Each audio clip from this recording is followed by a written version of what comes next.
Kawasaki Ninja 2 tak, Kawasaki Ninja RR, baik yang old maupun yang new, adalah motor impian anak-anak SMA angkatan 2000-an yang bisa jadi saat itu kita di tahun 2000-an ketika masih sekolah belum bisa memiliki motor ini. Hanya orang-orang tertentu aja, hanya teman-teman tertentu aja yang menggunakan motor ini ke sekolahnya. Jadi kita hanya bisa berangan-angan saja dan cuman bisa ngelihat dari jauh, tidak bisa memiliki, mau pinjem juga malu. Kalau cuman buat gaya-gayaan ya memang karena buat gaya-gayaan. Tapi sekarang setelah kita udah mulai beranjak dewasa, kemudian kita juga udah punya kerja sendiri, punya penghasilan sendiri, kemudian kita nyoba nabung untuk membeli motor ini yang memorable ya, mengingatkan kita pada masa-masa SMA waktu zaman belum kebeli ini. Nah, kalau misalkan kamu juga berpikiran sama bahwa saatnya nih buat beli motor ini nih, karena sekarang ternyata udah punya kerja sendiri, udah bisa nyisihin, dan udah mau mulailah beli motor ini. Tapi sebelum beli motor ini ada kiat-kiatnya, tipsnya. Kalau misalkan sebelum beli ini sebaiknya persiapkan dahulu kira-kira apa nih yang akan kita hadapi ketika kita membeli motor ini. Oke, silahkan disimak saja.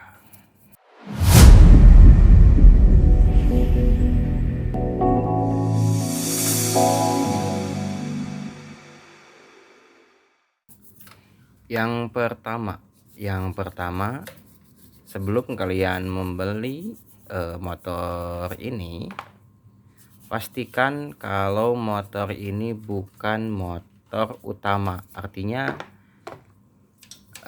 motor yang akan dibeli nanti, motor Ninja baik RR Old atau New atau Ninja R, SS, Victor, pastikan bukan main bike ya. Artinya kalau Ninja R bisa lah, Ninja R, Ninja SS bisa lah, Ninja R Barong. Tapi kalau Ninja RR sebisa mungkin itu bukan motor utama untuk, artinya nggak punya motor lagi gitu, itu motor satu-satunya. Sebaiknya jangan beli dulu. Jadi motor ini kalau menurut saya jadikan motor hobi yang kalau misalkan kita perlu darurat kita bisa menggunakan motor primary ya. Jadi ini anggaplah motor secondary. Kenapa? Karena memang setelah saya punya ini motor memang cuman buat gaya aja ya, buat boncengan gak begitu enak, sakit pinggang ya. Terus juga untuk bawa barang-barang juga gak bisa ya, terlalu sempit ruang untuk nyimpen barangnya ya. Di belakang bisa pakai karet ban misalkan, tapi nggak begitu bisa muat banyak. Jadi kalau misalkan ada perlu buat beli galon misalkan, terus buat boncengan sama keluarga perjalanan jauh gitu, kalau misalkan harian ke kantor doang bisa. Tapi kalau misalkan gak ada motor lain gitu di rumah selain motor ini, lebih baik jangan. Ini murni untuk motor secondary aja atau motor hobi, motor buat senang-senang. Itu. Yang kedua, sebelum beli motor ini, kalian harus tahu bahwa ini motor tiap hari harus dinyalain ya. Jadi jangan sampai didiamin lama, karena motor ini 2 tak ini yang Ninja ini sekalinya sehari 2 hari gak dinyalain atau bahkan sampai seminggu, itu nyalainnya susah, harus diselah terus-terusan. Jadi harus tiap hari dinyalain ya. Kalau buat yang agak-agak mager ya agak susah. Kalau misalkan motor kita yang patak yang metik kan lama gak dinyalain juga dinyalain lagi udah bisa gitu, karena selain beda mesinnya juga beda karakternya ya. Itu yang kedua, harus dinyalain tiap hari, minimal dipanasin lah kalaupun nggak dipakai. Kemudian yang ketiga ini motor kan ngebul ya, jadi pastikan sebelum nyalain pagi-pagi ya, ketika kalian memilih motor ini memiliki ruang yang cukup atau misalkan tanah yang cukup luas ya di dekat lapangan misalkan, atau daerah yang tidak begitu padat penduduk. Karena kalau misalkan pagi-pagi kita nyalain ini asapnya lumayan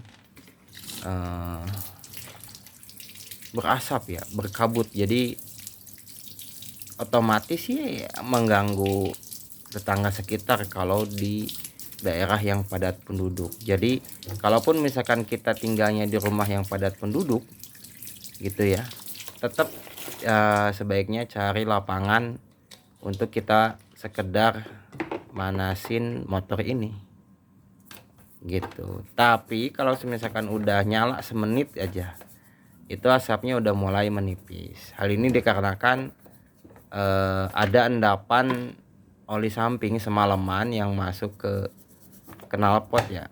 Karena ya kebanyakan ini motor itu rata-rata untuk pompa oli sampingnya, katupnya itu ya udah agak nutup total, jadi dia agak inilah, agak mens lah kalau bahasa mudahnya mah. Yang keempat kalau misalkan pengen beli motor Ninja ini, kita harus memiliki pengetahuan umum tentang ngoprek motor ya, terutama di karbu ya. Karena sebenarnya ini motor tangguh tapi juga rewel. Artinya rewel itu bukan berarti dikit-dikit jajan ya. Rewel ini artinya banyak yang harus kita intens untuk merawatnya. Contoh misalkan karburator itu harus rajin di servis ya, terutama ya karburator harus rajin di servis. Terus kita juga harus ngecek secara berkala oli samping penuh atau enggak, buka jok dulu gitu ya. Terus juga kita juga harus ngecek oli mesin sudah kotor atau belum gitu.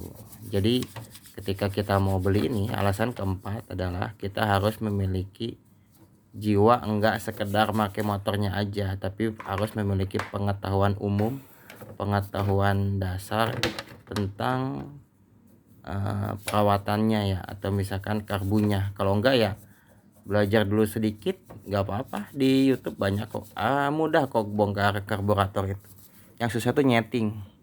Kayak saya nggak jago nyeting, cuman bersihin karburator aja kemudian dipasang lagi. Udah, yang penting mah gitu aja. Yang penting nggak berebet ya, settingan kita serahkan aja ke settingan yang sebelumnya pemilik motor ini kayak gimana gitu. Nah itu dia beberapa tips ya, persiapan apa yang harus dihadapi ketika memang mimpimu ini mau diwujudkan di tahun-tahun ini dengan membeli motor ini ya. Sekian, semoga bermanfaat. Yuk, dadah, bye bye.